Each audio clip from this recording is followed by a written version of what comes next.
Guess what, guys? Newcastle have signed a player. Do you want to know what else? We've actually won a game of football. Yes, guys, welcome back to another episode. Hope everyone's well. I want to have a conversation with you today because I'm going to ask you a question in this video, and I want each and every single one of you to answer, but I want to get the boring stuff out of the way. This is actually the video I had prepared for today before the Lucas Bergvall stuff come out. So I thought I would make it anyways because there's going to be no video tomorrow because I've actually got plans to be out the house tomorrow. Yes, I'm actually touching grass and not sitting at my desk all day. But I want to talk about the UEFA settlement because that come out on social media yesterday. And let's get the boring stuff out of the way first. Now, I'm not going to read all of that. So if you do want to pause the screen and give it a read, by all means do. And this is the next page as well. But I want to give a deep dive into what happens and what regulations we've been fined on. Because all that says is pretty much we sold Anthony Gordon, we sold Sandro Tonali, and we failed to comply with UEFA rules. But the next page gives you kind of more of a detail of what happens next. 30th of June 2026, Newcastle agreed to a 3-year settlement agreement with the FCCB under its terms. The club must report to UEFA 2026, 27, 28. They face further penalties if they record more than 5 million deficit in the first year. They must achieve break-even financial figures by 2027-28 season. If they demonstrate aggregate compliance by 2027, they could secure an early exit from its sanctions. And then at the bottom there it says Newcastle will not play Europe next season. However, if they qualify the following season,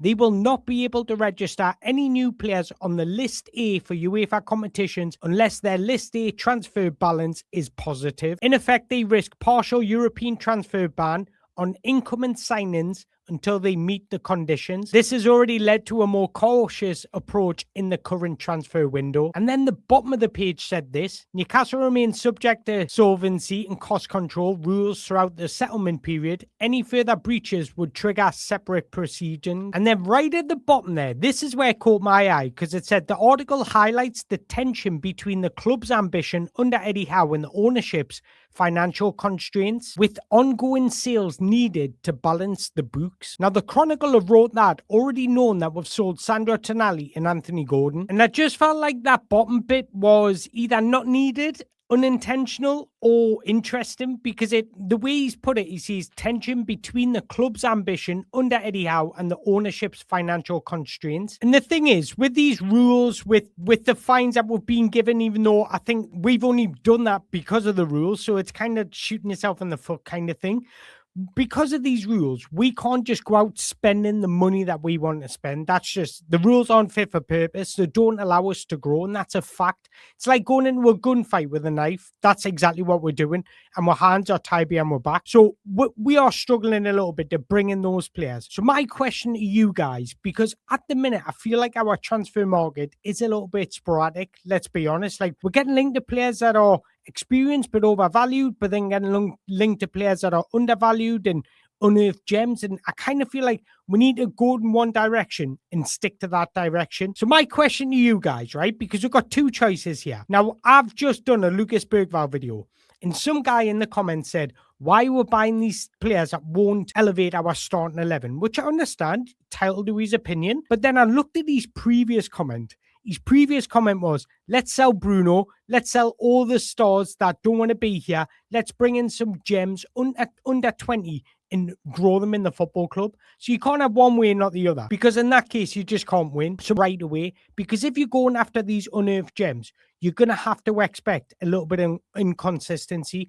These are guys that are work in progress. So you're going to have to expect a little bit of development. You're going to have to expect them to make mistakes, learn from the mistakes, and that takes time. So going into next season, now I know we're miles away from Champions League.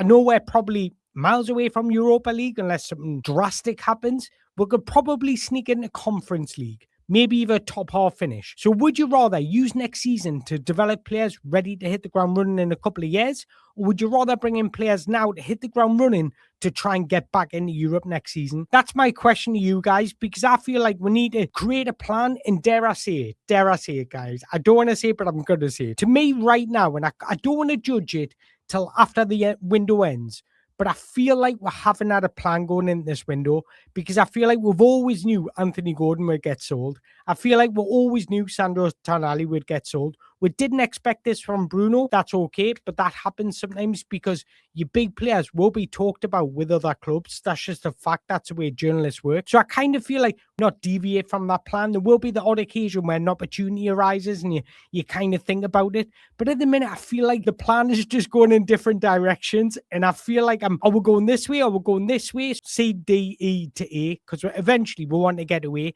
But it's about creating that plan to get away. Game of football today feels nice, doesn't it? We'll beat Darlington 3-0. Goals from Joe Willock, surprisingly. We're going to speak about him very shortly. William Masula and Sean Eve in a 3-0 win over Darlington behind closed doors friendly at the Knox earlier today. But we've also signed a player, and that is 19 years old, Afner Cá, who played for Levante in Spain, and he comes on a free transfer on a 5-year contract. No trial, nothing, just get him in the door. Whoever you can sign, we can't sign first team players, so just bring them into the under-21s. Let's just bring loads of youngsters into the under-21s, grow them in the under-21s, and they'll be ready to hit the ground running in a couple of years' time. That's what it feels like at the minute, because it feels like we can only sign players that are under-21, ready for our under-21s, that are free signings. I'm only joking, guys. I actually don't mind this. I actually like the fact that we're trying to grow our academy, and although we might not see the fruits of it at the minute, it's like putting the stem in and allowing the flower to grow. So the more you get in, the more likely you are getting a couple right. So we've brought in quite a few academy prospects over the past couple of weeks. So I am planning on doing a video on that.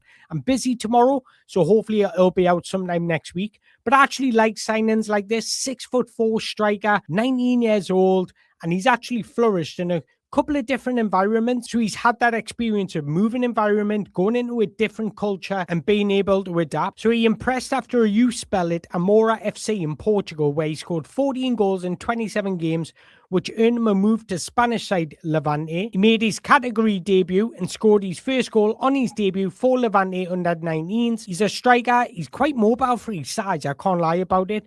When I watched him, he looked like a man against boys at times because he was towering over everybody else. He holds the ball up well. He brings on their teammates into the game. He's comfortable striking from both feet. That was a noticeable characteristic. He's good at creating angles, so he kind of dummies a shot, turns, and then gets a shot off with the opposite foot, which is a very impressive trait for a striker. Despite his size, he possesses surprising pace, allowing him to play effectively on the right wing, where he can cut inside onto his favoured left foot. And again, I'll say it again, I don't mind these signings. I think we should be bringing in players like this into our academy, as well as growing players that are homegrown in our academy. We should have a good mixture of both. So there's another striker you can expect. And if William Masula, Johan Wissau, Nick Valdemara aren't doing the job, then we've got Carr to come in and step in and do the job for us. But there has been rumours about Joe Willock leaving the football club despite scoring in the friendly today. Besiktas are interested in 26-year-old midfielder Joe Willock, who wears the Newcastle United shirt. Willock won shirt number 39 last season, delivering performances, 1 goal and 3 assists. I've said before about Joe Willock, I think we should be looking to move him on, especially this summer, because he's got 1 year left in his contract. So if you don't maximise your opportunity this summer, he's going to leave on a free next summer, because undoubtedly we've tried to open talks about new contract. We'll be stupid not to. And if he said no, then it's time to move on, in my opinion. So that move would actually be good for him. I know he had a couple of games last season where he was decent, but let's be honest, he's not going to break into the first 11. And if we can get like 20 million, 25, maybe even 30 million at a push for him, then it's worth selling them on in this window. But one thing I will say, we've got Jacob Murphy on a year left on his contract. We've got Joe Willock a year left on his contract. Because of all the financial restrictions, I can't see us moving both of them on and bringing somebody else in. So I think it's going to be one or the other. So my question to you guys, would you rather sell Jacob Murphy and improve the right wing position? Would you rather sell Joe Willock and improve the midfield position? Let me know in the comments below, because I actually think it'll be one or the other because of the amount of work our squad needs. We need a right back. We need a goalkeeper. We need a left back. We'll probably need a centre back, and I don't think we'll sign one because we need strength in other areas.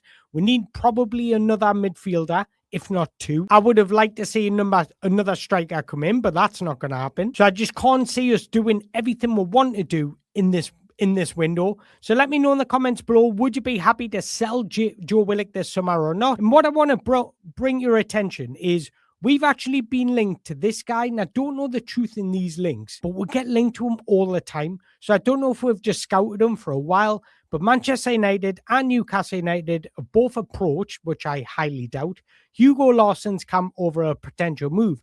Neither Premier League club is tabled a bid for the Eintracht Frankfurt midfielder so far. Frankfurt hold a strong position in negotiations as Lawson remains tied down to 2029. Now, what I was thinking, remember what question I asked you earlier, guys? I asked you, would you rather sign the young gems or the more experienced players? And I'll give you an example of this, because what are Eintracht Frankfurt very good at? They're very good at buying low, selling high. They do it consistently. Look at Hugo Ekitike, look at Marmouche, all those players that have come into the club for a low fee and then up going for like 80, 90 million. Frankfurt, there's probably within the top 3 clubs are doing that because they're fantastic at it. And somebody I've been watching for a while, Frankfurt have just signed over the past 24 hours, 10.5 million. He came through the Bayern Munich Academy, had a brilliant season at Hanover last season. And Frankfurt have just signed him for a 10.5 million. So he could be Hugo Lawson replacement. So my question to you guys, this goes back to my question previously.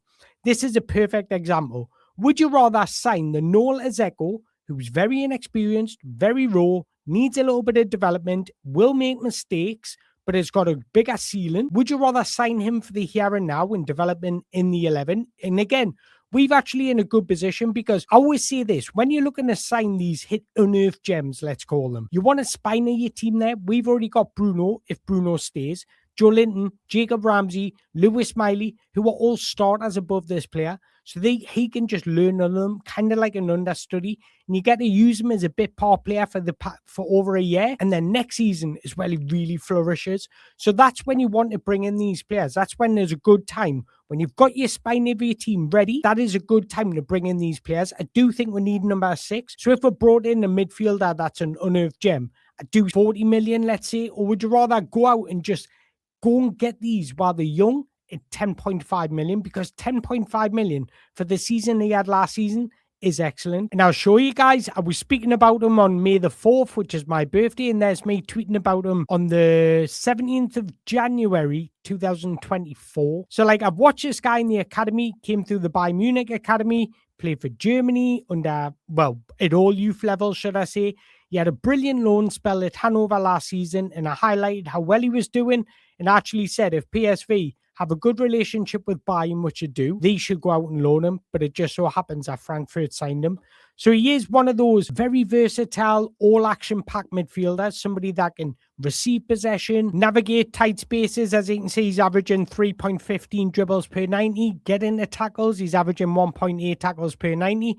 Now, I know we're not going to sign him now, but that's my question to you guys. Would you rather sign these players? Would you rather go in for the little bit more experienced players into our starting 11? I'm not going to dive too deep into Hugo Lawson's, but I'll put his like style of play on the screen there. If you want to pause it and give it a read, by all means.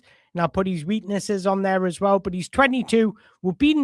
He's been linked to us for quite a while now. So it could just be one of those signings that always gets linked. It never gets done. But let me know in the comments, guys. What do you make of this video? What do you make of that question? Because I kind of, again, feel like we need to go into one direction and stick to it as fans as well. So drop your comments in the below. If you've enjoyed this video, make sure you hit that like button, hit that subscribe button. I appreciate you all watching. Enjoy the rest of your weekend. And I'll probably see you Monday unless any groundbreaking news breaks. Take care, guys.